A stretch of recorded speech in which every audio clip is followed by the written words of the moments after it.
नुकताच पदभार स्वीकारलेल्या बाळा कुंभार यांनी चार्ज घेताच गुन्हेगारी विरोधात आक्रमक भूमिका घेतली असून अंमली पदार्थांच्या तस्करांना पहिल्याच कारवाईत जबर दणका दिलाय।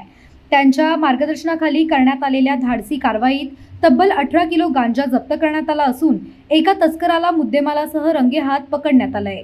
दिनांक 2 जुलै 2026 रोजी पनवेल शहर पोलीस ठाणे हद्दीत वरिष्ठ पोलीस निरीक्षक बाळा कुंभार यांना गोपनीय बातमीदारांमार्फत माहिती मिळाली की पनवेल रेल्वे स्टेशन परिसरात मोठ्या प्रमाणात गांजाची विक्री करण्यासाठी एक इसम येणार आहे।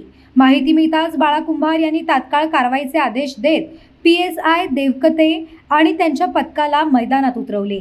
वरिष्ठांच्या मार्गदर्शनाखाली PSI देवकते व त्यांच्या पथकाने परिसरात सापळा रचत संशयितांवर बारकाईने नजर ठेवली। काही वेळातच गांजाची विक्री करण्यासाठी आलेल्या इसमाला पोलिसांनी मुद्देमालासह ताब्यात घेतले। झडती दरम्यान त्यांच्याकडून तब्बल 9,22,080 रुपये किमतीचा 18 किलो गांजा जप्त करण्यात आला। त्यानंतर सर्व कायदेशीर प्रक्रिया पूर्ण करून आरोपी विरुद्ध गुन्हा दाखल करण्यात आलाय।